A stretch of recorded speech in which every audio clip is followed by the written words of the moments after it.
So that's a very cool guitar. From what I've heard, you got it at Ray Henning, and which is of course a famous Austin shop where Stevie Ray got his #1, and a number of cool guitars have come out of that shop. So. There was a guy named Danny, big guy. Danny had a big kind of heavy set, and every town has one. They have the guy that's like, he's not a hot guitar player, but he's good enough, but he's really knowledgeable about vintage and era back when it was that way. Like in LA, there was a guy that when I worked at a music store, his name was Chris Bristol, and he was like, he would see the guitar and he'd know the serial number and all that stuff. And this guy's name was Danny. I can't remember his last name. And he sort of ran Ray Hennings. Okay. And we had I think it might have been our first trip to Texas, really. We went once to play Houston when we first got our record deal, but I think we went back there to play like Liberty Lunch or some joint. Yeah. And I had one guitar. I had my Sunburst Telly, Sunburst with the binding of 59. And so I was looking for another guitar like that as a backup. And I went to Heart of Texas, and guys like, hey, what are you looking for? And I told him, and he said, I got something in the back. And he pulled this out, and it had he said, this Eric Johnson. Eric was just breaking at that time. Right. Eric Johnson, this is his guitar, but he doesn't like it. He didn't want it. And it was refinned Sunburst. And in like 1985 or whatever it was, the refin world wasn't as sophisticated as it is now. Right. So right away you knew it was a refin. You're just like, that's not a good looking finish. But when I told you the story about the twin reverb, I was concerned with like the guts of the instrument. I didn't care about anything could be fixed except for the wood. So, and he said the frets along the neck had not been leveled off because Eric liked it that way. And I don't know what the hell that means, but it felt like razor blades on the edge. So, I forget. And it was like, it might've been $800. Yeah. And, which was decent. It was a decent amount of money. It was an Esquire. And so I was like, I played it. It was totally, binding slab rosewood. It was the feel. It would be a great backup. And I said, I'll take it. So I bought it and I brought it back home, and I was still using my 59 Sunburst. And I had a really good friend out here named Pat Wilkins. And I said, I need to refin this, but I can't do it Sunburst because nobody does a good Sunburst. It doesn't look right. Right. So we did black. So he refinned it black. And like I said, I was into like steel sound, so I put a mass bridge on it, trying to maximum sustain and not maximum twang. Although it's hard not to get, you're going to twang with a telly no matter what. But anyway, and I think the pickup is original. I'd have to take a look.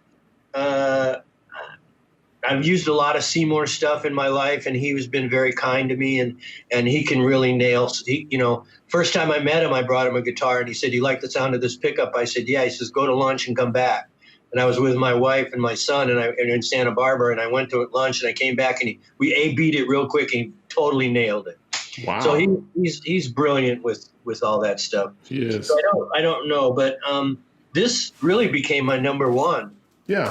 For quite a while, because it played so well. And which I've talked about is that the top and the bottom, like on a telly, you're going to, depending on how you set your rig up, you're going to fight a little bit, with having the right amount of twang and bass. And if it's right amount of twang and bass, you might get a glassy top. Or if you get a twangy top, you get a muddy bottom. Right. And the guitar it's even across. So when I do my normal setup on my amp, it was the most even sounding instrument. And because specifically for Dwight, I was exploring a lot of low strings, like playing off of off the bottom strings. Once I could get those to sound right, the treble was never too bright. It was just right. So it still is. It's probably as far as like just pulling it off the rack and getting lucky, it's the best guitar I've ever had. Wow. It's a natural. Yeah, it's interesting because of course early, just slightly earlier, you were playing that, the Tele Custom with the, with the sunburst finish. And of course, all those, photos were taken of you with it. But then it's like, once you got that guitar, it seemed to really have supplanted the other one as your favorite. Yeah. And the other one, the sunburst, is definitely close to me spiritually. Yeah. I touched it so much. So I have much more of a personal connection, because I was playing it in the early days, in the early 80s. Once I got that guitar up running, that was the first good guitar I ever had. So it was a guitar I realized I could play above the 12th fret without struggling. I thought you had to struggle, because it was the nature of it. It was like, no, it's not a very good guitar. So it was a guitar that I could really fluidly play throughout above the 12th fret, and consequently it was my first good guitar. But this became the best guitar. Yeah. And once I started playing, it was like, why shouldn't I play the best guitar? And I never, in all the early stages of Dwight, I never used anything but the lead pickup. Right. Never used any other pickups. Not until, maybe five years into his career, when we expanded so much. But all that early country stuff, all of it was on the lead pickup. I mean, if I was really a brave guy, like I told Billy Gibbons, I said, he said, "Oh, you're playing with one pickup, man. That's pretty ballsy." And I said, if I was really ballsy, I'd take this volume control and these two knobs off the guitar. I don't ever touch those either. Just give me a volume pedal and plug me in, and I'm good, Yeah. Because I never touched the volume pedal. I mean, the volume tone or pickup selector. Yeah. So, like on the Esquire, I'm assuming it's got the regular Esquire wiring, where you have, of course, the mud sound. You have the sound where it's going through the tone control, and the sound where it's not going through the tone control. It's a little hotter. So, which of those do you prefer? I was always on the lead. I was always on the lead. And here, that's very subtle. You probably can't even hear it. Yeah. It's just a little underneath a support, and then the mud sound. Why did you do that? Yeah, I have no idea. Like when you talk to the guy at Fender and go, "And why did you do that?" Yeah. What exactly is that one for? The one that doesn't sound good? Right. Why is there I don't like how you sound button on my guitar? Yeah. Let's just, so, that's what you put it on that, and that's when you hand it to the guy that wants to sit in. Yeah. Yeah, exactly. Yeah, don't touch anything. Yeah. There you go. So, and I think also, let's see. Yeah, the tone control is not in play. Right. But it's not as severe. Yeah. That's like cotton. Like put cotton over the strings or something. Yeah. So you mentioned earlier that with your Tele Custom, the Sunburst one, that was the first time you could play up higher and it played well. Was that just because it was set up better, or what was the difference?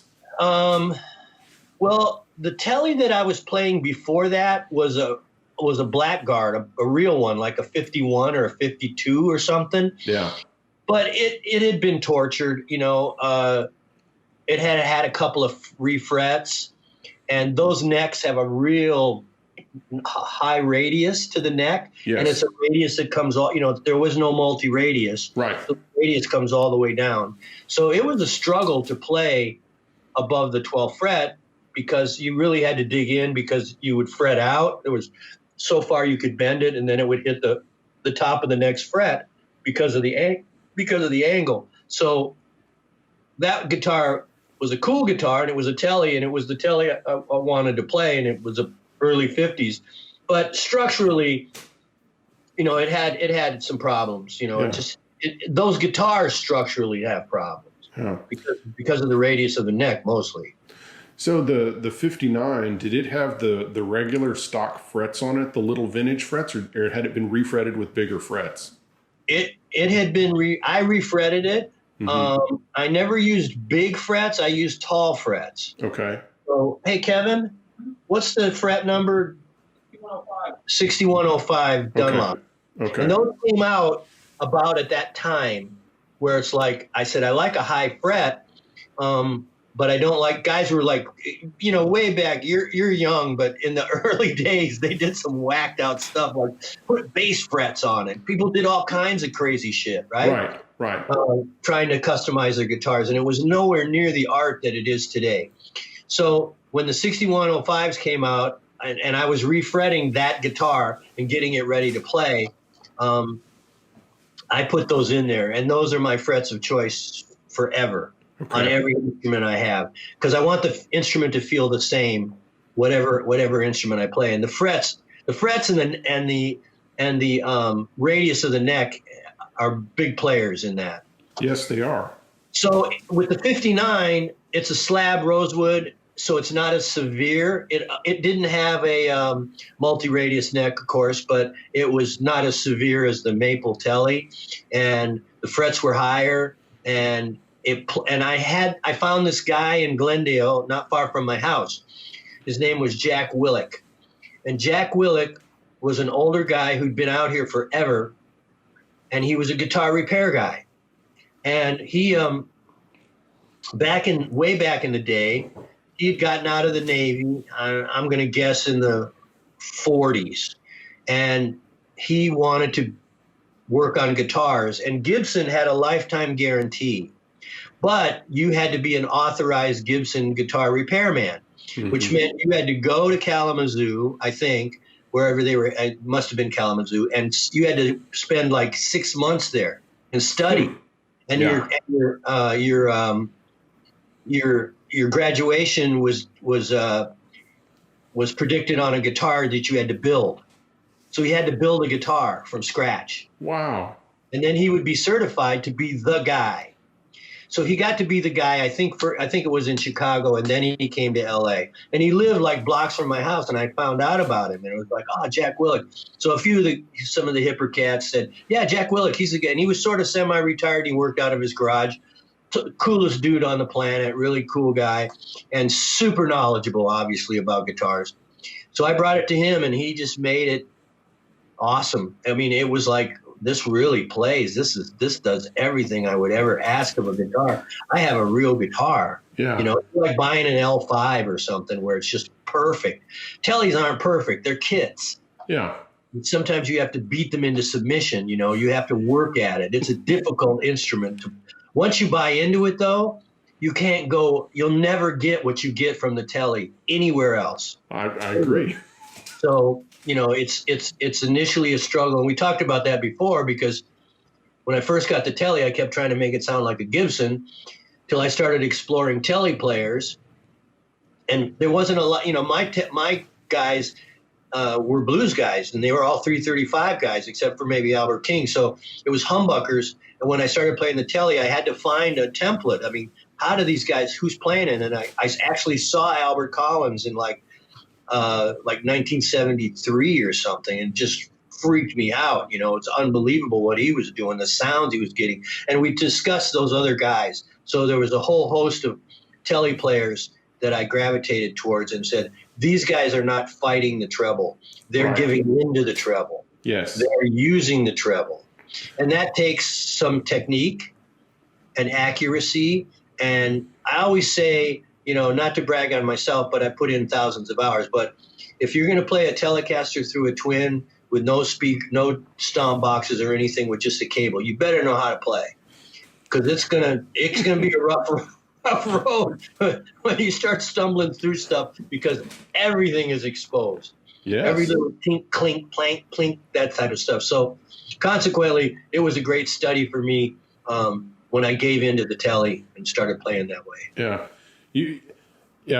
I want to keep talking about the players, but as far as like, you mentioned frets and radius. Did you have those fingerboards flattened out to be a different radius at all? Because I know that was even in Austin at Heart of Texas, Michael Stevens used to flatten out some of the radiuses of those old tellies. And I know guys that have slab boards that got them in the 80s from Heart of Texas, and Michael Stevens would flatten the radius and put bigger frets on them. That was part of the I guess the experiment back then. Yeah. Because there was no CNC machines. Yeah. everything was done by hand. That's why you would get a good guitar and a not so good guitar. Yeah. There were, there's human elements involved. But there was a guy, you might know Mike McGuire. Yeah. Valley Arts. Yeah. Shop there. Yeah. And so he was here at a place called Valley Arts. Mm-hmm. And they were a music store in the Valley. And they were like the coolest store because their claim to fame was they worked on Larry Carlton's guitars. And him and Larry were buddies. And Larry was in his heyday. So it was like people would flock to this store because he was a great repairman. So he was the first one because I think when I was talking about a 335 or I had a 335, he was like, oh, yeah, we got to – because they were doing it to Gibsons as well. We got to take the frets down. So I was like, yeah, cool. I was just going along with whatever he said.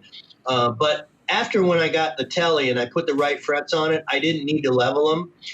And I also felt that it was sort of like – it's like the front pickup on an Esquire. It's like, why do I want to make the frets lower? So I had no problem when I started playing the tellies. Yeah. And with 6105s, I didn't have a problem. Yeah. So I never beveled the frets above the 12th fret. But that was the way they did it, They used to bleed people too and put leeches on them. We talk about this stuff, and I had a little side story on the guitar. My 59, I guess it was my 59 Strat. I've got it strung to the body, a hardtail Strat. Yeah. It's a reef-in, but it's a great guitar. It sounds killer. It's a real 59. And I played it on Long White Cadillac and a few songs like that. Played it on the Michelle records. Anyway, I was duffing around at this restaurant with some friends, and I brought the guitar out to play, right? So I put it up on the stand, and we took a break. And this happened like 2 years ago, and this had never happened to me before that. I walked about 20 feet away from the guitar, and I'm standing there, and I look back, and I see the guitar sitting on a stand on the stage, and I'm like going, oh, no, I can't leave that guitar there. Right. I mean, it's worth 40 grand. Yeah. So you can grab it, run out the door, and they'd have a hard time selling it as Pete Anderson's, but for me, it's worth a lot of money if I sold it.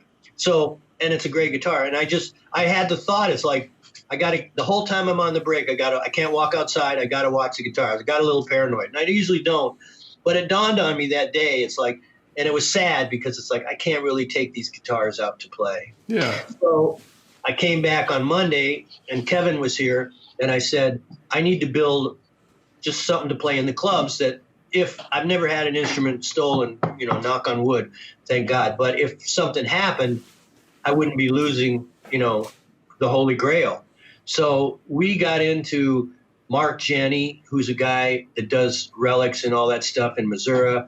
And who's the neck guy? Music Craft? Music Craft in Jersey. Yeah, let's do that. Got Music Craft. Oh, get the white telly. That's the one. Music Craft, who has aged woods.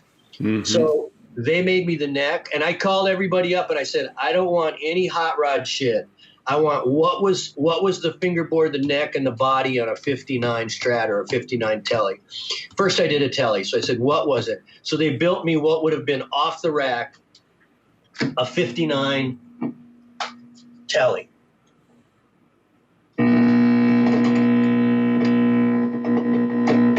This is a put together. Yeah. And I had it relicked a little bit just for fun. And because I've been playing, I went from, like with Dwight, I would play triads. Country music is triads. Yeah. And when I started playing on my own, I was playing tetrachords, which is a 4-note chord. So I started playing bigger chords, more complex, and I found that I had some Anderson guitars, which had the standard neck width, and the neck started to feel really small to me because the Reverends have a wider neck. And so this neck is like 1/16 or something wider. That's the only difference. But it looks, and I put a middle pickup on it just to be goofy, but I use it. So I went to Kevin, and we called up all the guys, and they're all boomers, right? They're all my age guys that suffered through the early the dark ages, and now they have it completely wired. You know, it's like, oh, you need this screw, this pick guard, this thing, this stopper. If you want that capacitor, they've got all the little tricks. So I built a 59 Telly, which I just showed you. Yeah. And it works. And I got it. Second day I had it, I played it on a session, and I went, this is my new number one. This thing for not Pete Anderson, but for duffing around. So I play the Reverends for my own show, but I played it on a session immediately. I A-B'd it with my Sunburst, and it sounded the same. I was like, okay. And I said, I need a Strat. So I built a Strat. So I've got a Strat and a Telly, and they're, you know, my favorite, like goofing off, going to jam sessions and, you know, beating around stuff. They're my favorite guitar. So are those Seymour Duncan pickups that are in there, or what are they? I think I've used a lot of Seymour antiquities. Kevin, these are all Seymours? They made those. Yeah. Custom shop? Yeah. MJ in the custom shop, Right. who obviously I have a great relationship with, she makes them for me. And I told her, I said, I don't want anything hot rod. I don't want anything new, hippy dippy. I want a 59, you know, is this a flat top? No. Staggered top 59. I want a, you know, middle pickup, you know, Strat 59, and stock neck pickup. So they're you know, he's perfect. He'll go down as the greatest pickup guy in the history of pickups, I think. You know, I mean, we got guys that invented shit, but Seymour, as far as like understanding from letter A to letter B, you know, or A to Z, whatever, there's not going to be anybody like him. Yeah. So that's what's in these guitars. I've also experimented a little bit with what's our other buddy's name? Novak. Oh yeah, Curtis Novak. Yeah, another pickup winder. Yeah. You know Curtis? Yeah. Well, the funny thing about Curtis is that when you talk about, well, you know, he's not really a rocket scientist. He worked for JPL. He worked for the Jet Propulsion Lab. He was a rocket scientist, and they found out he was making pickups. And they said, you know, people might lose confidence in you if you're taking all this knowledge to like figure out where the rover lander lands at what time of the day and sends back pictures, but you're really in your off time making guitar pickups. We might lose some confidence in your abilities. So he said, fine, I quit. And he's another guy, but he's science, and he is deep. I mean, Seymour's science as well. But I've tried a couple of Curtis's, and he's been very nice to me. And he makes, I'm not, you know, I would just pick up a guitar and play it, right? But I got into like swapping out pickups. Basically, a lot of it was because of the noise. When I was playing on the big shows with Dwight, you know, I was having the optimum setup for the instrument for no hum and stuff like that. So I started to swap them. But I'm just kind of a fan of like what's the regular sounding pickup? That's the one. I don't need it. So let's talk about getting, I guess, what you would call an appropriate guitar sound for both live and in the studio, because you as a producer, you know, you're very cognizant of the fact that the guitar has to sit in a certain place in the mix. And so what do you think about electric guitar tones, and what would you tell like an electric guitar player that came in? Well, of course, you'd probably have some session guy if you were hiring someone, but for the guy that doesn't really know, what does he need to think about as far as his guitar sound, as far as fitting in the mix, either live or in the studio? Well, I can tell you, I've never hired a session guitarist because I didn't need to. Right. I've worked with lots of young guys and guitarists that are guitarists in their bands or the guitarist of the band. And I try not to play the guitar around them or take the guitar out of their hands. That's demoralizing. Yeah. So I try not to do that, and I try to just be Pete the producer. So I'm going to be monitoring their sound and their tone, you know, kind of from a distance. I know what I would do, and I know how I would do it. And basically, like, for example, with when I recorded with my Blackface Deluxe, it had a middle control. Jim Williams is a guy out here that was modifying crazy modifying stuff, like really brilliant cat. And he turned me on to the middle control. And I don't think we talked about that last time. But anyway, so the trick was, he said, well, you need to turn up your middle control. And I'm like, there's no middle control on a Deluxe. And he goes, yes, there is. It's shorted out on the chassis because Leo didn't want to buy an extra pot and a knob. And that's why there's the Esquires routed out in the front. It's a tele body. So Leo was also half marketing, saving money, and plus an inventor. So consequently, I was like, really? So, all right. So he said, here, I'll fix your amp. I'm going to take that middle control and I'm going to put the value on 10. I don't know what the capacitor number or anything is, but I'll put the value on 10. And I was like, okay. So I thought that's pretty cool. Now, back up a second. The guitar lives in the mid-range. The guitar is a saxophone. It competes with the saxophone. It is a mid-range instrument. A bass control for a guitar is pretty silly. It shouldn't be hitting the bass.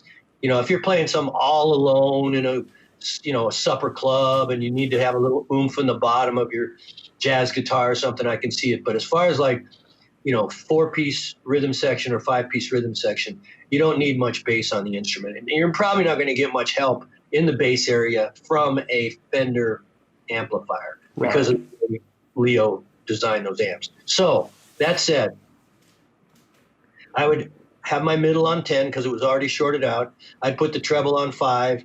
I'd put the reverb on 2.5.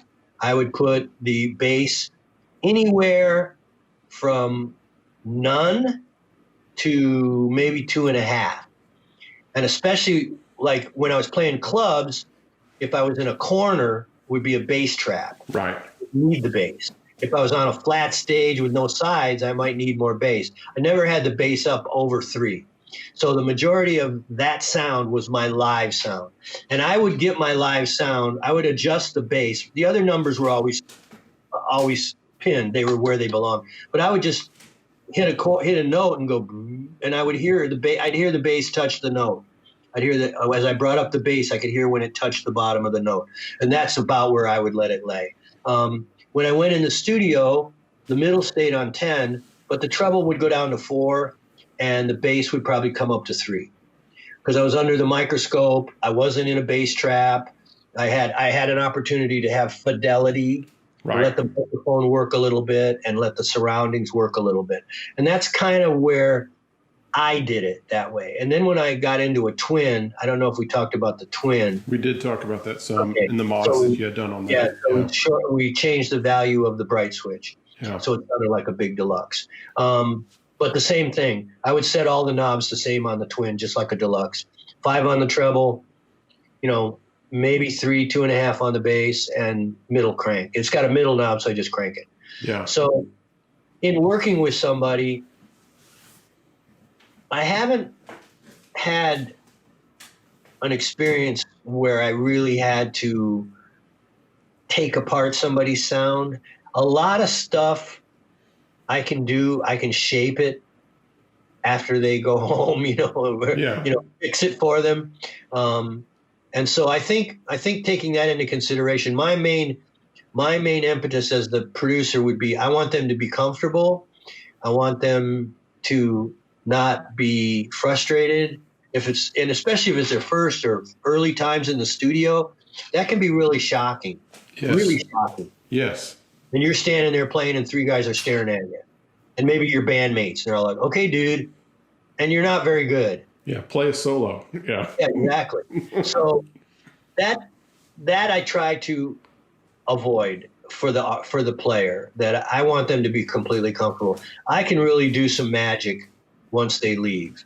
I can fix a lot of stuff with EQs and reamping. My engineer is really big on reamping. He lives vicariously through the old rock world. He's committed to pulling out my amplifiers and reamping stuff. Now it does sound cool, and I'm all about the organic stuff, but I mean, I don't think I'm I'd have to think, but I did very, very little, if any, reamping on any of the Dwight records. It was either a pod. Well, in the early days, it was a deluxe. Then we used some amps. And then later on, it was Amp Farm. Right. And Amp Farm, I defy anybody, because I did a blindfold test with Amp Farm to tell me which is the deluxe and which is the software program. I defy you. I could not tell the difference. So when you did use the deluxe, like on the first couple records before you got into the twin, did you what did you mic it with? What was and like did you use compression and other things? Well, the engineers would use a limiter usually in the studio. Not like Fairchilds are the most popular, but they're dark and heavy. I don't know. They probably use a Uri or whatever was a fast limiter of the day. I would have the reverb. I would have the reverb lower than I would usually use it because there wasn't really adequate spring reverbs to add on later. So I wanted the sound of the spring, but then if I wanted more or less reverb, we would use an effect, a rack effect or something. Right. Echoplex, I would use a real Echoplex. And microphones, never mic the back of the cabinet. I would mic if you look at the speaker as a clock, like the speaker as a clock, off center, 57, doesn't have to be a fancy mic. Yeah. 57, maybe 2 or 3 inches off. And then the lower you go with the speaker, the more bass you get. The higher with the microphone, the higher up you get, the brighter it gets. So I might have it a little bit like if you're looking at a clock, I might have it at 4 o'clock instead of 3, off diameter, 4 o'clock. Tap it down around there and get a little oomph out of it. And I always had great engineers, Dusty Wakeman and Peter Dell and Capitol Studios. They got great sounds. But again, it's if you can't play, it's not going to sound good. No. I'm not blowing my own smoke, but I was a seasoned player by then, right? Yeah. So you were 37. You were 37 when the first Dwight album. I was living in it, So it was, for me, it was like, this is a great opportunity. Yeah. So I could get the sound that I needed. And it was the other thing that was a big plus for me was getting off headphones. So I never really, except before I was really producing, I would sit on the floor with headphones on. But once I started producing, I would sit in the studio and plug into a Rockman, later on a pod, any kind of little device like that, anything except for for direct, and sit behind the board because I'm listening to everything. And I wanted to get everybody, I couldn't get the drummer, but I wanted to get everybody off headphones as soon as possible. So even when we were done tracking and the bass and the drums were all done, I'd bring the bass player in and he would always play direct. And so he would play direct and sit behind the board and play bass. And then whether it was keyboards, unless it was a real piano, the piano player would be in this control room. All the music was being put down in the control room as we replaced their scratch tracks. And the same thing with my guitar. So a lot of Capitol actually had a little hole in the wall so I could run the cable through the wall. So you didn't want to have to redirect the signal. Mm-hmm. And I used a Goodrich volume pedal that was a low Z pedal, so I could have some length of cable, so it didn't cut the highs. So I would have my volume pedal, and I'd have like a 10-foot or 5 or 10-foot cable right here behind the board, and then run the other cable out to the floor, which would be just the other side of the wall, and being mic'd and shot out into the room. And I would record like that and just place it into the speakers as I was playing, and put it on the big speakers.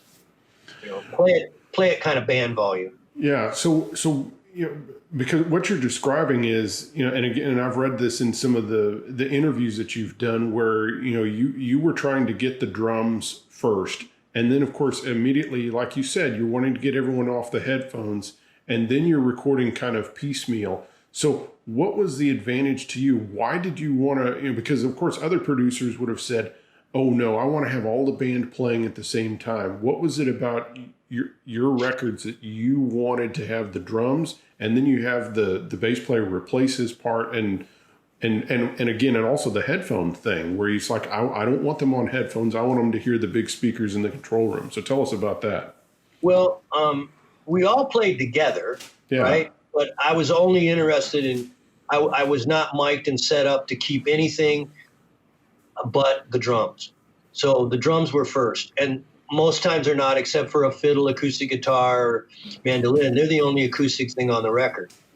So I wanted to get that done. And then once that was done, I could have more input. When I'm tracking with a band, I'm only thinking about the groove. First of all, I got to agree that the key is right. That's the most important. Then I got to agree that the tempo is right. I can't worry about what the bass player is playing. I can't worry about what people players play. Now, these guys are guys that have worked with me. So as we did more and more records, they knew what I wanted, and it was fine. And I probably could have set a lot of different things up and gotten what I wanted right then and there. But the other thing is I didn't want to stop to fix things and change things on something else besides the drums. Because the other thing was I would get my drums. I can't remember maybe spending 3 days, maybe because I had a drummer that wasn't that good, but I'd get my drums in 2 days. Like they were done for the whole record. So I didn't want everybody getting beat up. Yeah. And just go, because I remember doing demos back in the day, right? Oh, and yeah. I had a little group, me and my buddies, Gary Morris and me and my friend John Lee White on drums and Peter Freiberger, and we would do these little demos. And I remember like being in these demo studios, and I was as old or maybe a little bit older than every guy. The three guys, my buddies, were all the same age, close, but I would say, hey, don't fuck up. I don't want to play this song again. I want to play it once. I don't like it. It sucks. It's junk. Let's get this right and move on to the next song. So don't goof around. Yeah. And they'd look at me and I'd go, yeah, come on. And so you learn to stick to the page. Yeah. You're like, man, you learn to concentrate. You're drilled in, man. You got your notes, your repeat signs, and if somebody added something or did something, you'd make a note. So as you wanted to go, it's like, I'm good. Are you good? I'm good. You're good. Okay, great. Next song. Whatever. Because you're getting paid probably by the song anyway. Yeah. Demos. But even not so much the pay, for me, it was just, it was spiritual because it wasn't good music. It was hard, Yeah. I didn't like playing clubs I didn't care about the money in clubs. I cared about whether the drummer was any good. 4 sets can be 2 weeks with a bad drummer, right? Yes. So it wasn't about the money. It really hurt me spiritually to play bad. It really hurt me. I had a hard time with it. And it's easy to play good songs, and bad songs are so hard to play. And you're right. You just want to get through them. Yep. So now, if I'm understanding you correctly, the reason that you wanted to do things piecemeal was so that you could just concentrate on the drums, just concentrate on the bass, so you could have, instead of having this this room full of players that you're trying to micromanage these guys. It's like, okay, we're just going to do the drums, and then it's like, I'm just going to have the bass player in the control room, and we're going to have a nice, plus that makes it a nicer kind of atmosphere when you don't have everybody watching you. Plus, I mean, we talked about this before about, dealing with Pete Anderson for 20 years, right? So I think that had a little bit of like, I'm responsible for every note of music to the artist that I work for. Every kick drum hit, not just a bar, every kick drum hit, every bass note. I would scrutinize every note of music. So it gave me the opportunity to scrutinize the part because I wasn't paying attention to that part through rehearsal and through tracking, initial tracking, because all I cared about was the drums. And I would cast the drums, the snare drums and the sound of the drums a little bit prior to, but actually while we were playing, I would be swap the snare drum. The snare drums had a purpose. Right. So if you're doing a ballad, you needed a metal snare drum for side stick because that read better. You needed, you're doing brushes, you needed an ambassador head with the kind of crystally stuff on top so it scratches. You want a piccolo snare to rock it. It sounds like a gunshot. You want a deep snare for a ballad. So you're changing the snare by the songs.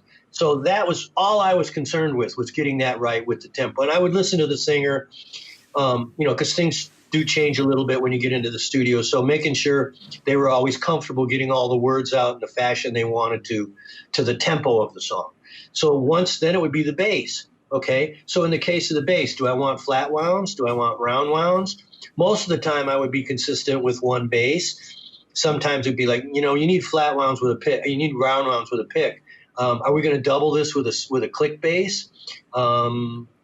Any number of things. And I'm not going to stop the session while I'm dealing with snare drums to then deal with the bass player, then stop everybody while I listen to the bass to make sure it's locked to the kick. Right. You're wasting time. Right. So in reality, you know what I'm doing? I'm making everybody tired. Yeah. Because we'd go in there hot, man. We'd be like, let's cut this. And it'd be like 1 take, 2 takes, boom, we got it, nailed it. And I mean, nailed it was back in the analog days. It would be like, I'd say I'd ask the drummer, how do you feel? How did you feel about it? I felt good, blah, blah. Okay, me and him feel good. I might take some input from somebody else, but more times it's me and the drummer. And I'd say, all right, come on in. I'd shut everything off and just listen to the drums to the click. Listen to the click track and the drums. Click. The whole song, every beat. Make some numbers. We got to punch this. Now we fly it and cut it. But back then it was like punch it at 220, punch it 222. We go back out and punch drums to get it right. And in the fact that my producer career got off to a pretty hot start because the unofficial first thing I produced, which I produced other little duff stuff around that wasn't attached to a big label, was a gold record. Now I was in high cotton and I had a lot of competition.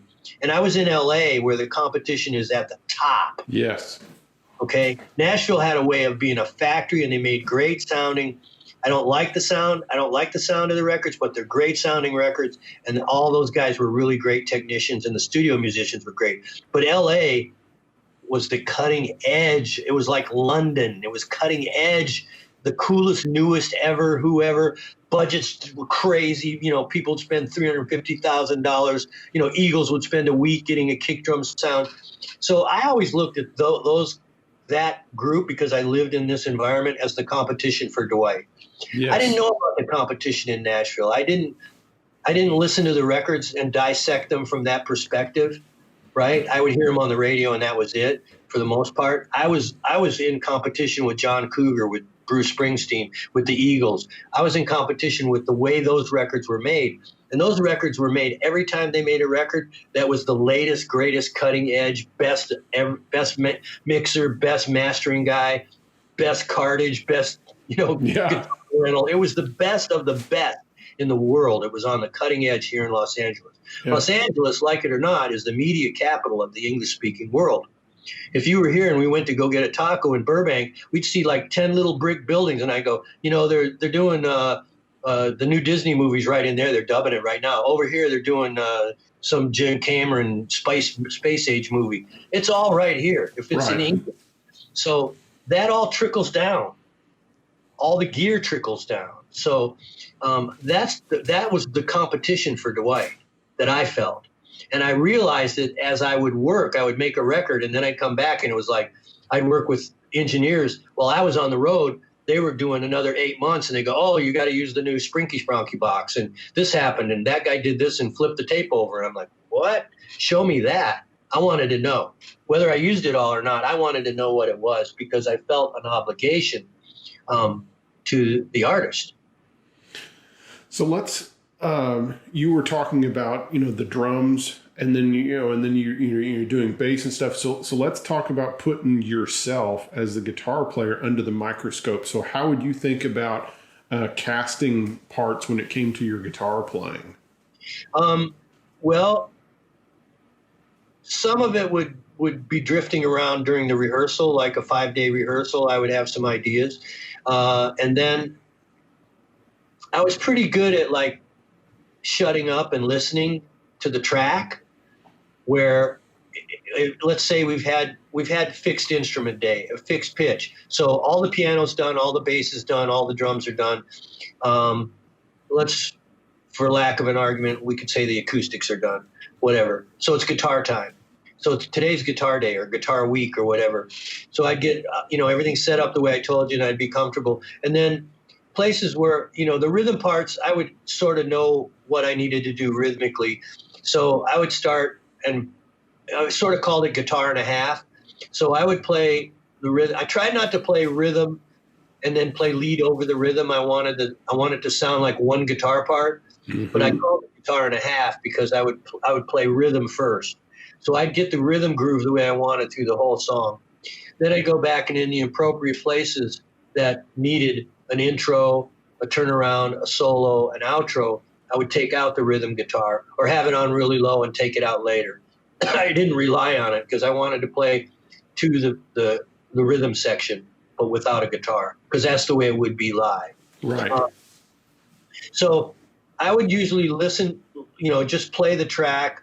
And I've heard it, I would have heard it a number of times, but I would play the track and not finger my instrument and not doodle around. When you see somebody doing that, they're not listening to the track. So they're thinking, I'm going to play my preconceived cool lick that I worked out in my bedroom. Right. Right? And it's like, there's no freedom in that.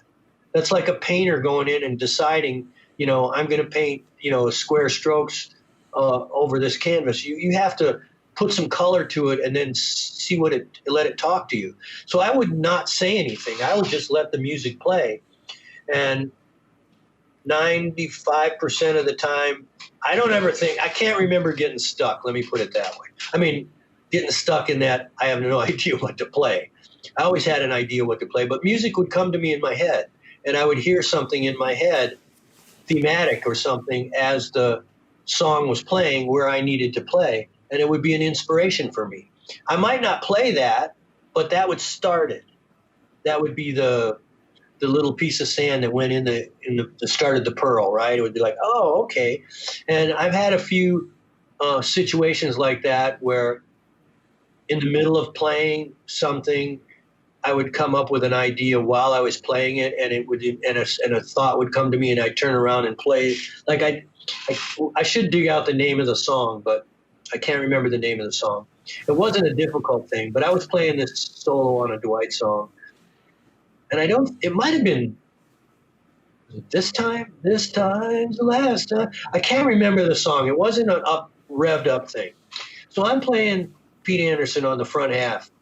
And it was me and Dusty Wakeman and Peter Dell.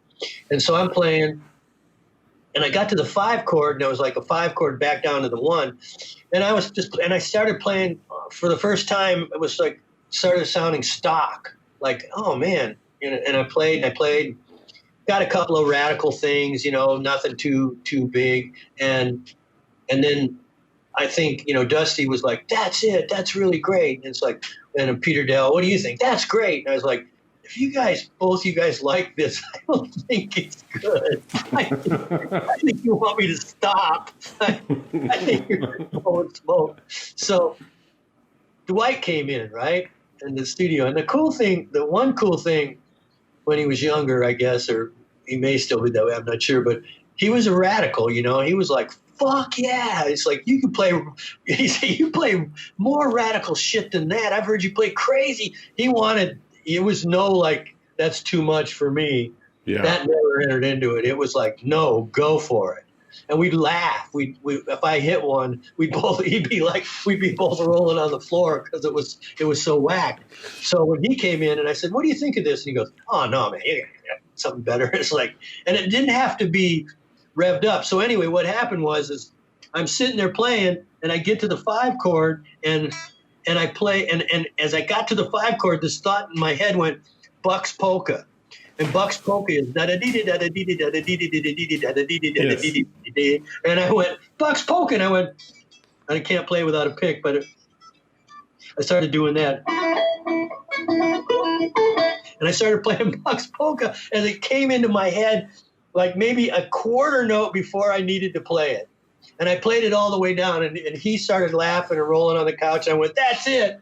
I had one note I had to fix, and it was like, and they were like, okay, you sure? And so I think, Dwight understood because we'd played so much music together, right?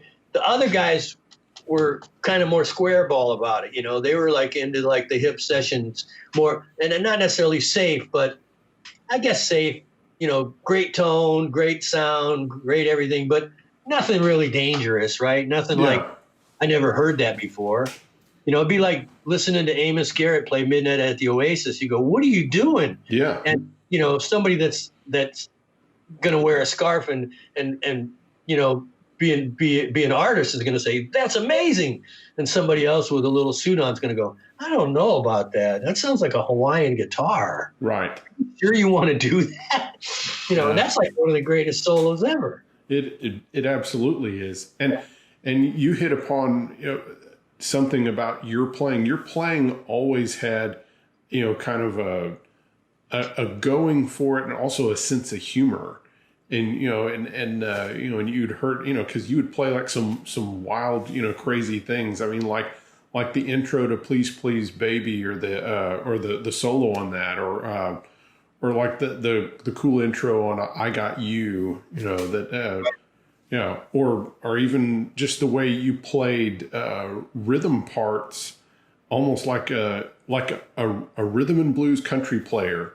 Where you weren't playing like the way James Burton or Albert Lee would have played rhythm, even on a tune. Yeah, I think I never looked. I don't think Albert's a great guitar player, but you'd really have to dig to listen to him as a rhythm player. Yeah, because he's featured, and the sort of this Burton had that plucky thing that was kind of cool for his rhythm playing. But I did a study of rhythm guitar way early. Before I ever, when I was in a band in an R&B band that I had, I don't know if I told you that, but I had that band in Ventura County where we played 11 nights on and 3 nights off. We talked about that. No, you didn't mention that. Really? Yeah, 11 nights on and 3 nights off. That's crazy. Yeah. That's great. Well, anyway, so this is the rhythm guitar story. So, I thought we talked about this. The first really good gig I got was I studied at GIT. It was called GIT at the time. And we didn't talk about this, right? No, we didn't talk about this. All right. You got a good memory. I trust you. Yeah. So there's a guy in town that was a booking agent. He booked clubs. And he heard me play somewhere. And Bud Reagan is his name. He befriended me. And he goes, there's this really good country band. And I was sleeping on the floor, duffing, playing VFWs, whatever I could get. Just got out of music school. He said, there's this really good country band. Their guitar player is leaving. They need a guitar player. And they were like a cut above the club. They were playing. You did talk about this, but you didn't talk about rhythm playing. Oh, okay. Well, when I told you the guy with the steel licks. Yeah, Peter, yeah. Okay. All right. That band. So that band, I played 11 nights on, 3 off. Okay. And I got in that band. And the drummer was Pete Gavin from Head, Hands, and Feet. Yes. We talked about that. We talked about that, yes. So the bass player is Rolly Sally from Chris Isaac and myself. And for whatever reason, the leader of the band, I think I probably should have been a forerunner, but I think I made him feel uncomfortable. I'm not sure. I never would do that to anybody on purpose, but I might have. Anyway, he fired me. And it wasn't because I couldn't play, because we were killing it. And I guess I made him feel uncomfortable, and I didn't mean to. And we remained somewhat friends through the years. But anyway, he said, I got to let you go. And he fired Rolly, because Rolly was my good buddy. So he wanted to change the friendship structure in the band. Yeah. Like if there's 5 guys in the band and 2 of them are good buddies, maybe it's like the Supreme Court, Yeah. overrule him. So he fired me and Rolly, and he said, I'm not going to play down at that club in Santa Monica Sunday, Monday, Tuesday anymore. So if you want that gig, you can have it. And you guys can go play blues or whatever you want to play. So we jumped all over it, me and Rolly. We begged the guy in the club to let us play. He said, okay. And it was a prestigious club at the time. It was always packed. So we had a Sunday, Monday, Tuesday. So that band, we didn't even have a band. We had a week. We got a sax player named Steve Allen. We found him in a local newspaper, like a freebie newspaper. keyboard player was a friend of a friend, John Heron, and Rolly on bass. And the first drummer was a good friend of Rolly and mine's named Don Heffington, who's played with a ton of people. Yeah. But he didn't want to be in a band. We're like, we're going to have this band, man, and we're going to play every Sunday, Monday, Tuesday, man, blah, blah, blah, blah, blah. And we want to make it a band. And some of these guys are like, I'm not going to be in a band, man. You know, I'm a session guy or whatever. Didn't want to do it. Anyway, that band ended up I ended up playing with Jim Gordon in that band. Really? Yeah. Jim Gordon. He was the drummer for a while. And that was an amazing experience. So he ended up being the drummer. But that said, now I was sort of exposed because I was always playing with an acoustic guitar player. So I was the lead guy. I was like, you know, I didn't use pedals, but I was like, I didn't have to carry the rhythm. I played a lot of fills. Right. So they started kind of bagging on me and say, you got to play rhythm, man. And I'm like, I think I'm playing rhythm. And I wasn't, right? So oddly enough, we talk about Amos Garrett. I got this Amos Garrett Starlicks 5 cassette tape on rhythm playing from Amos Garrett. Yeah. And I'm like, okay, I mean, I think of him as Midnight at the Oasis, but maybe there's something in there. So he had sort of broke down a bunch of little rhythm patterns on guitar that I wasn't aware of. And I started practicing them. And so I started playing more rhythm in between my solos because we had a sax and a piano in the band. So I wasn't playing all the solos. So that's when I really started to do a study of rhythm guitar. And I found that I would get more recommendations for sessions or other types of work from drummers because I played rhythm. And they would say to me, you make my snare sound loud, because I'd play on the backbeat. I like playing with you. You play rhythm. I like playing with you. You make my snare drum sound loud. I want to get you on this session. I want to get you. And it was like, and I sort of it's a secret pride because it's not like the crowd's not going, yeah, you're a great rhythm player. You know, Yeah. they're freaking out for your solos. So it was then that I started a study of rhythm, and especially like listening to like what Steve Cropper was doing behind Albert King on Born Under a Bad Sign. All the Motown stuff was all rhythm guitar because the bass was so active. That was funk music was active bass rhythm guitar. Right. Where blues and country is simple bass active guitar. So I started listening to what they were doing, and then taking into consideration my knowledge that I'd learned of music from MI. And that just kept blossoming and blossoming and blossoming. And now I think one of my favorite things to do besides playing bass is playing rhythm. I can really shape a song and have a concept behind. There's a concept to playing rhythm as well. So I use that a lot. I use it in my band, in my organ trio. I don't stop playing. I don't do, like B.B. King, but he always had a rhythm guitar player, but I don't stop playing. Yeah. Keyboard soloing, I'm contributing. And I'm listening to him and taking stuff helping him go where he wants to go. So show us how you formulated like your rhythm guitar style, like in the context of Dwight's music. So, because of course in that band, especially the original band, you've got Dwight on acoustic, but then you've got bass drums and fiddle. So it was a trio. You had to play a lot. Yeah, he didn't play. Dwight was capable, but he was like putting on a show and doing the twist and jumping around and entertaining. Right. So it was hard to get the acoustic to be a contributing factor. So in the case of Dwight, or in the case of, let's call it country rhythm playing, I would play with a pick. I don't play with a pick anymore, but I would do hybrid picking. Mm-hmm. So I was always like a piano player. Right. So I was pulling up, and I could get a great shuffle going. But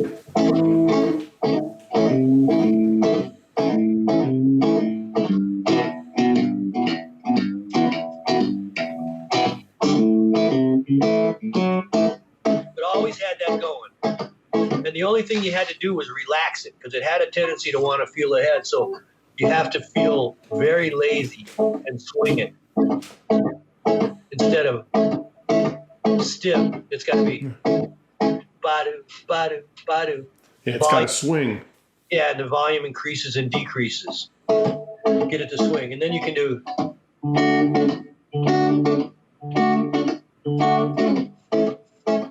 Whatever, you know.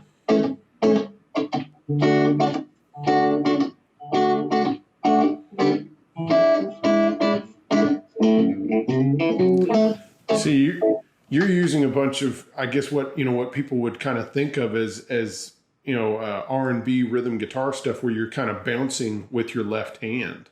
Right. Yeah, right. To give it to where it has the more of a, not completely stattacto, but where you're cutting off the notes. Yeah. And it's like a piano player, like kind of like when a piano player's playing a two-handed shuffle, cha-doo, cha-doo, cha-doo. And once I drop the pick, now I have 5 notes. When I had the pick, I had 4 notes. Right. I have 5 notes that I can do things to within that complex chord. So if I'm playing jazz or R&B, I've got all those, got those notes in there. I can do all kinds of stuff like horn parts. Yeah.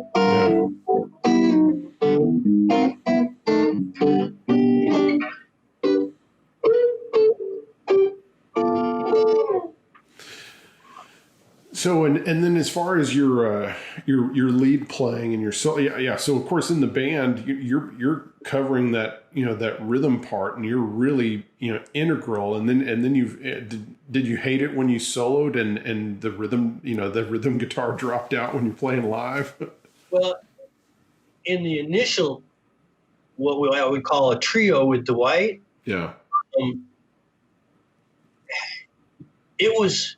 Playing on once, I mean, we got successful once the record came out, and we played on all different types of stages under all different types of circumstances, and our ability to hear ourselves and mix ourselves on stage was totally evolving. So for quite a couple of years, maybe even 3 years, I could only hear the drums. The bass and everything was on the other side of the stage. Dwight's acoustic was so loud, and it was sort of like jangly. So there was a few times where I had to get a visual on the snare drum. wow, I had to see it. Yeah, But with backbeat to play to it. So it was a bit of a war.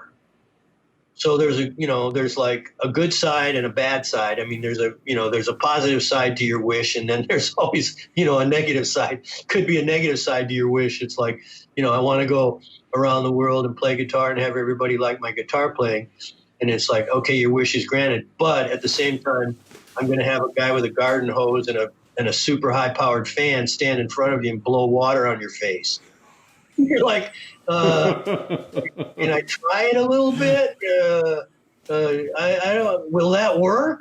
So it was a war. It was a war. So we talked about it, but my parts were worked out, except for my solos. I never wanted to work out my solos. Yeah. So my parts were worked out. So I was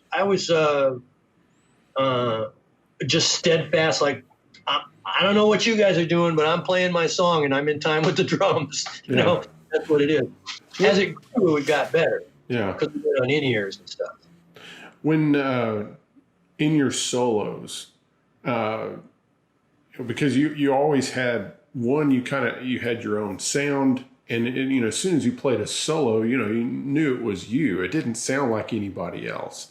Where did that come from? How did you decide, I guess part of it is, you have inspirations, but how did you, when you're recording, were you just listening and thinking, okay, this sounds like me? That started to happen. There was a couple of conscious efforts that I made, or conscious decisions that I made. When Albert Lee hit the scene, it was like, nobody could play like, where did that come from? Right. I'll never even get close to that. So there was a conscious decision. As when we got to the Dwight era, even on Guitars Cadillacs, I could place my version of Albert Lee to some degree, but I decided that everyone was trying to play their version of Albert Lee. Right. Vince Gill had just kind of hit. He was picked. picking that style. Yeah. A couple of cats were picking that style. I like the Burton style, but I had done a lot of steel licks, which none of those guys had done. Right.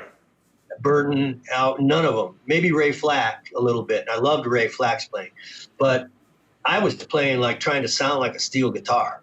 And when I sort of quit using the volume pedal, but still retaining the licks, became an arsenal. I mean, a card in my deck of like, I can use this. And I remember when Honky Tonk, the ironic thing about Honky Tonk Man was that the first single came out, Dwight played the solo on acoustic guitar. Right. And he had never played a solo in all the fucking times we'd played ever. And at work, it was cool and everything. And I was there, I was playing the low stuff. And so it was like, and I was like, okay. And I was like, this is the way we did the song. So I didn't want to compromise the song so I could play a solo. I figured I'm going to have plenty of chances to play solos. It's not going to be that. But when I play them, what am I going to do? Am I going to try to copy Albert Lee? Or am I going to try to copy Vince Gill? Am I going to try to copy, James Burton? And I drew really on the older stuff, and like Guitars Cadillacs was the licks. The initial stuff was low string licks, which none of those guys were doing. Right. That's really more Don Rich. Yes. Don Rich wasn't really on my radar. I mean, I knew him, but I hadn't sat down because those records were out of print. It was hard to get those records because Buck owned his masters, so nobody was issuing the records. So I that stuff is like, I just made up the intro that worked with and I wasn't even that experienced with low string licks at that time, but I just made up what was the intro if it was on a low string. That was new to me. And then this was when it came into steel licks. I was doing that in my sleep. Yeah. That part was like, I'm going to be Pete Anderson. Yeah. Nobody, I don't hear anybody doing this. So when I did that without a volume pedal, so it sounded steel, but not. I mean, I sounded like a steel guitar when I did it with the volume pedal, reverb, volume pedal, shimmers and everything. And when I did it with just that, like picking it, was like, whoa, what's that?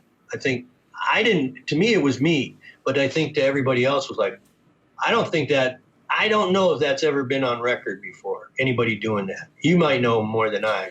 No, it wasn't like I'm going to do Cornell Dupree here, right? Because he never did that. A little bit. I mean, everybody did sixth, but they didn't bend him like that. Right. The only guy that bend him was Peter Climbs, who had the gig before me with Rick Tucker. Well, show us some more Pete Anderson, steel guitar licks that that are kind of.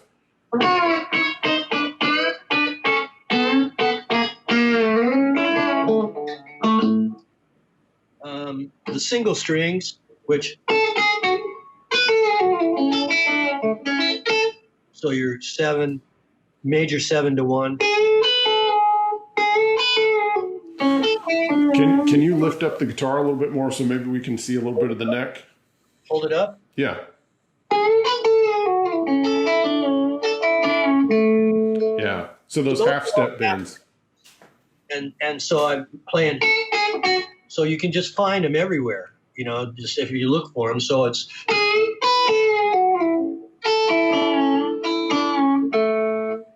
3 4 3 4 1.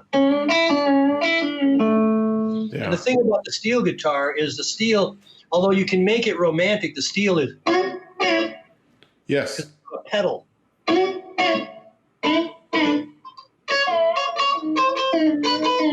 Yeah. You can pick them, you can bounce them.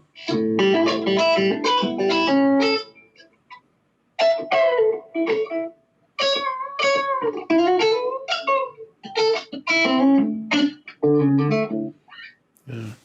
I also wanted to one part that while listening to Dwight stuff and listening to Please Please Baby, I really loved it was almost like a horn part that you and the fiddle played, where it was like the dun dun dun dun. We used to do that in another song, like Rocky Road Blues or something.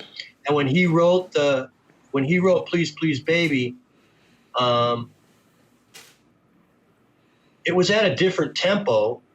I think it was. And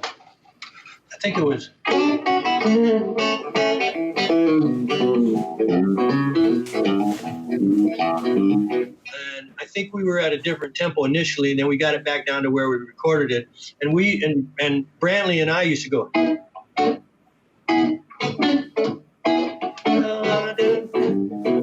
Yeah. So that was fiddle and guitar used to do that. So we just said, hey, when we Yeah. rehearsed the song, I drug it over and said, hey, let's put that old horn part on this song. Yeah. Please, Baby. It's a great great, kind of R&B horn part on a country song. Yeah. Yeah. Would you play that intro again and kind of in the center of the screen so we can see your hands?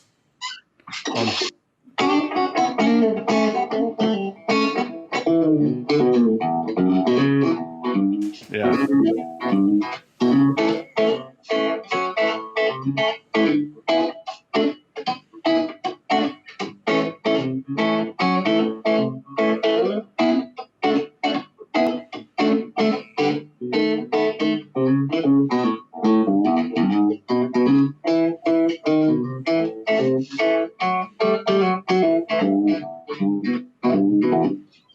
Yeah. And the country band's like the other thing about that, like, here's the country band. Here's the blues band. It's the minor third. But when you go, that's the country band. That's Right. the Cadillac one. Yep. That's honky tonk. Well, you had mentioned, kind of the Telecaster thing and embracing those players. And of course you mentioned like Amos Garrett, and I'm guessing like Jesse Ed Davis and, Robbie Robertson and, because Jesse Ed was one of the telly guys, and of course he kind of, it sounded like he was using more of the neck pickup at times, but he was the first guy. He was the catalyst because he was doing, which is the first country bend anybody learns on the guitar. Like if we're in the key of A and you're bending, everyone knows that one. right. Then there's the B string puller one for honky tonk women, but that was with a B string puller. Yeah. But Jesse Ed was this one. When I heard that, I was like, man, what is he doing? That started it. Yeah. That was the first guy I ever heard on guitar for me that was like, that's like a steel guitar sound. I didn't even know anybody with a steel guitar. Yeah. When we were 21, 22 years old, it was rare. They were expensive. So Jesse started it for me, and then it just progressed from there. But I mean, if you think about the Burrito Brothers, they had a steel. They didn't even have an electric lead player. Right. And then when Graham did his solo records with Burton didn't play those type of licks. He was playing. He had a flat pick and a finger pick. Played with a metal finger pick, and he had that bluesy chicken picking and bluesy picking going on. Yeah. So he was the next guy. It's like when I was trying to figure out how do I play country guitar, how do I do it? How do I get into this? Because everything was blues to me. And, from Jesse Ed to Burton, Albert was off the table because it was like I can't do that. Right. That's a serious commitment to something. And I always noticed on Emmy's records that whenever it wasn't a train beat or an up-tempo beat, Albert played piano and she brought Burton in to play guitar. And when it was a revved up thing, Albert would kill it. He'd come in and play it. So it's kind of interesting to me. Yeah. I love Burton's playing. I love his playing. It's funny, I saw some reproduction of a Elvis, poster, and, you know, from when he first started playing in Vegas in, you know, 68, 69. And it's got, you know, of course, Elvis Presley, and then it's got, the, you know, the sweet inspirations, and then it's got blues guitarist James Burton. And I just thought that was interesting in that, you know, because I think we tend to think of him as a country player, but it's like, yeah, I mean, he was, you know, Shreveport, Louisiana. He was listening to Lightning Hopkins and Susie Q. That's a blues lick. I mean, it's like in a lot of the stuff he played on the Haggard stuff, it's really, you know, it's you know, kind of white blues. So yeah, it comes from he's from Shreveport. It comes from a bluesy perspective. It's that hybrid. It's this it's a hybrid on a Telecaster, like Scotty was with Elvis. You know, I mean, those guys were bridging the gap between bluegrass country, and blues, and they were right in the middle. Because Elvis was bluesy as hell. Yeah. Right, but it was still white man blues. I don't mean that as a negative. He created a new genre. He created it. Because Little Richard came from the church. Yes. Chuck Berry was a poet. Elvis didn't write. Chuck Berry was American poetry. You know, I don't want to say he was the Bruce Springsteen of his day, because he surpasses that as far as his songs. But he was the poet laureate of American teenagers. So you take those three guys. Elvis was the blues guy. He was Arthur Big Boy Crudup. He was coming from the deep, deep blues stuff, but they played it their way because they were, you know, like the Burnett brothers. Yeah. You know, they were country guys, but they were all jacked up, like turn the amps up. Yeah. My mom, let's go to the garage and turn the amps up. Yeah, let's fuzz it up some. Yeah. Let's pull that power tube out, that Chet Atkins trick, and get the distortion. They were young guys, revved up.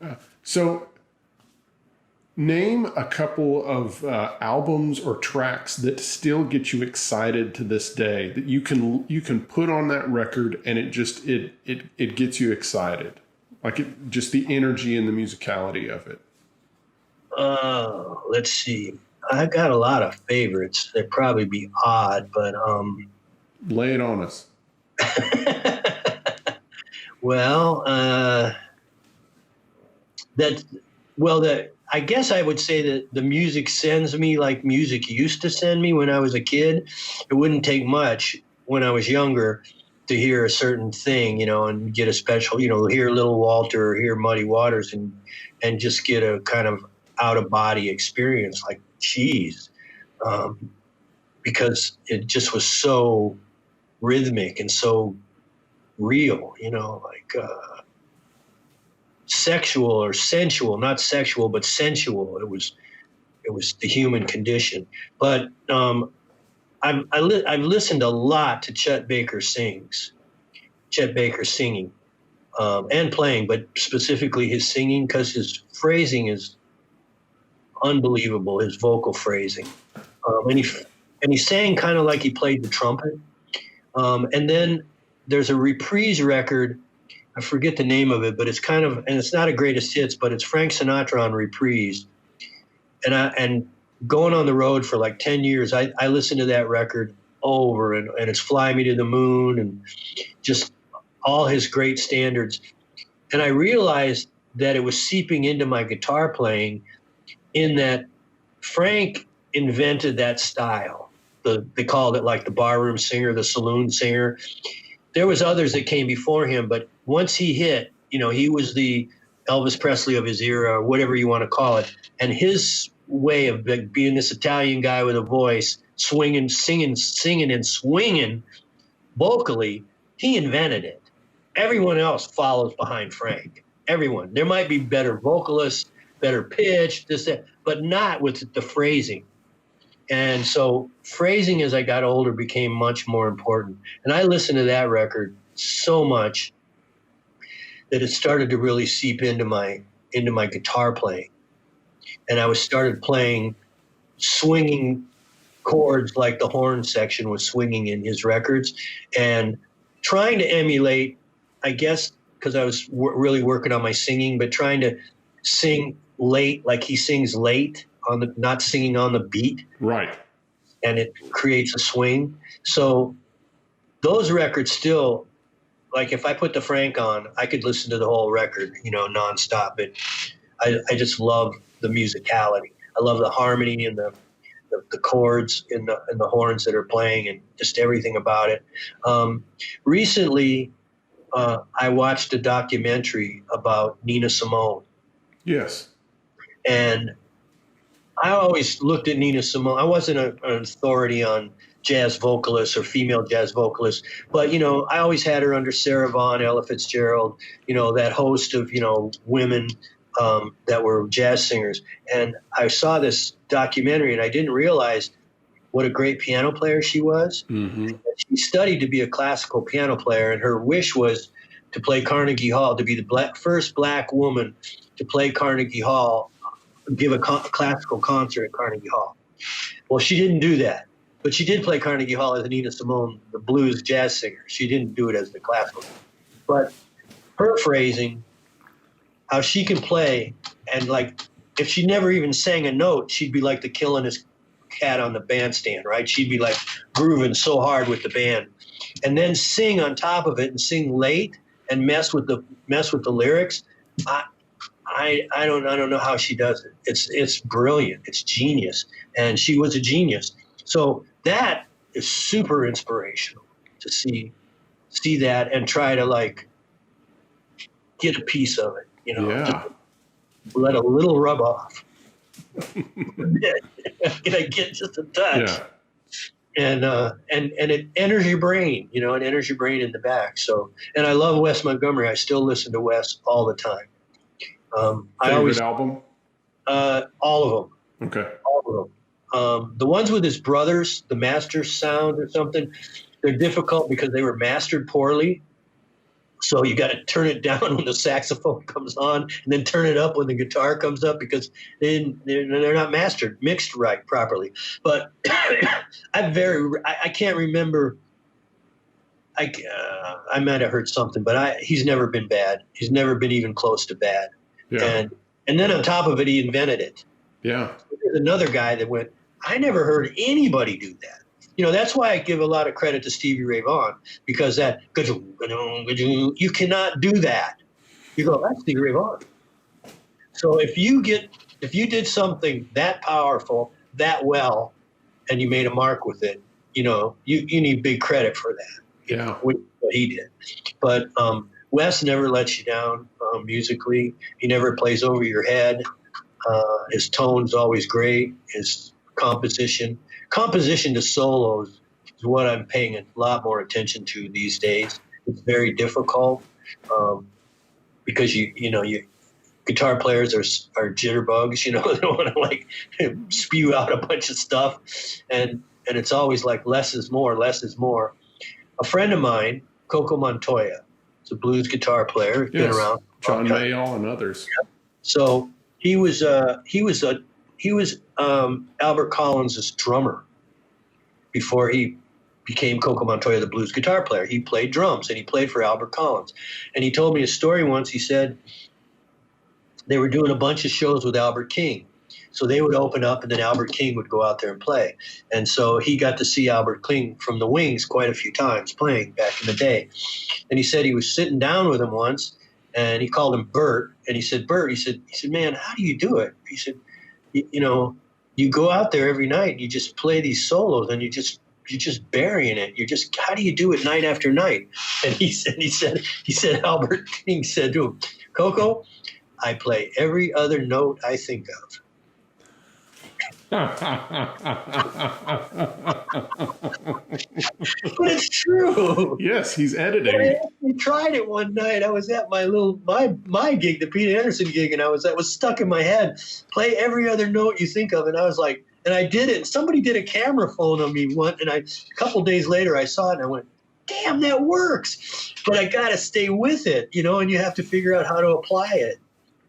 So how Miles could play and have a note just explode? Yes. One note would be so valuable.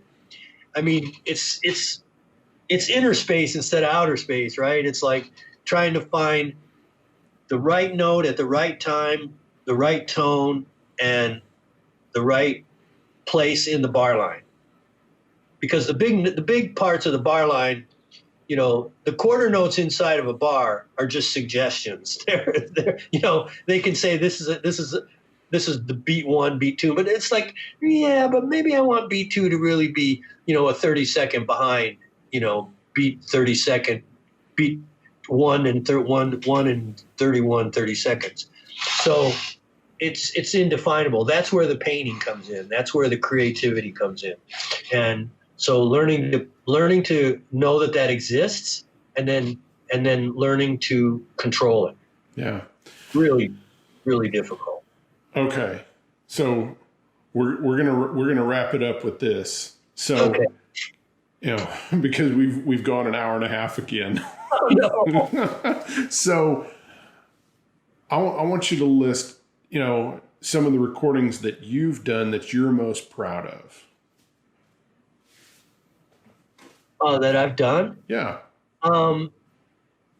My records or any records that I've produced? Any that you've done. Okay. You mean that I've produced or played on? Produced or played on. Oh, okay. Yeah. I'm really, really proud of the Meat Puppets record. Yeah. I'm also proud of the solo record I did with Kirkwood called Snow. Working with him, he's a genius. And I am always in awe of genius. He's a genius lyricist. He's a Picasso. And I got to talk to him about it, you know, sort of like, you don't want to be too inquisitive, you know, especially with your friends. We're friends, but it was like, finally we were hanging, and I'd known him for years, and I was like, I said, where does this come from? How do you do this? And he just told me that he uses words he likes the sound of. Yeah. Right? You mean you can figure out the meaning of it later, or you can create a meaning of it later if you want to bullshit you, but he's just the genius of phonics. He uses words that he likes the sound of. I was like, and that's genius. So the 2 records I did with him, the first Michelle Shocked record was totally magic. It was done, the whole record was done in 14 days. Wow. Done. We were done recording, I think, in 7, which was unheard of. She was super prepared and she was super focused, which she always is as an artist. But I was just pairing her up because there was a lot of like her and a banjo, her and a dobro, you know, and I brought in good players and paired up with her. There wasn't that many full band tracks on Short Chop Short, but it's as near a perfect record as I've ever made. I really like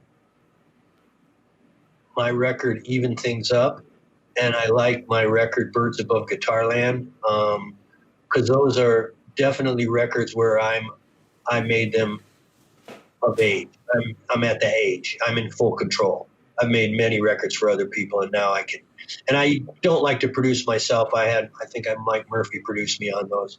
But as far as like getting into the sonics of it and the production side, as opposed to like the arranging and musical and performance side, was Michael working with me, especially singing. But the other side of it, I'm of age of like, I can kill this. I can kill anybody's record with what I know. I can kill it. So those records, I really like those records. And there's some charm in the first record I did, Working Class. I really liked Our Day Will Come off Working Class. I thought that was a really cool track. If you want to hear steel licks, yeah, that's the song. That's the like, I'm not using the volume pedal, but it's like it's got almost it's like my menu of like, yeah, just go through here. It's like, oh, that's that one, that's this one, that's the open string, that's the sixth, that's the third. You know, that's got the whole ball of wax in it. It's a beautiful song. It is beautiful. I wanted to cut, you know, Larry Carlton and all these guys that cut instrumental. They did Sleepwalk, which I love Sleepwalk, but it's like, it's Sleepwalk, right? So it's like, it's well known. And I said, I want to do something like Sleepwalk, but not Sleepwalk, right? Mm-hmm. Something that's well known, but is not known as an instrumental. So I did Our Day Will Come. And I remember being on the road with it and playing it for somebody, and it was just like, yeah, what was that instrumental you played? And I was like, I failed. If you didn't know it was Our Day Will Come. The reason I did Our Day Will Come is I thought everybody knows it, but it's like, no, these people that are, 10 or 15 years younger than me, they don't have a clue. Right. Our Day, I was a kid. I was maybe 12 when Our Day Will Come was out. So it goes way back. Yeah. So that kind of backfired on me, but it is a beautiful song. And I redid it on my 60s with a Twist. Right. That song with slide guitar. Yeah. And I'm proud of that record. Those musicians are really, really good on there. The record I made with Dwight, This Time, is pretty hard to surpass that record. Gone is a good record, but if This Time is an architectural drawing, Gone is a freelance, it's Grandma Moses. I mean, it's a lot looser from my perspective, but the songs are amazing on that record. It got nurtured. It should have been the catalyst to blast him into outer space as a record. It didn't make it for other reasons. It wasn't the record. Yeah. But This Time, even still, is like, wow, we threw down. And there was a lot of technology used in making that record. In the early days, Pro Tools was like 0.01. Yeah. I had the digi guys at the studio every other day. Why won't it do this? Make it do that. I want to isolate the hi-hat. We did all kinds of tricks, but in the end result, it's pretty impressive. Impressive.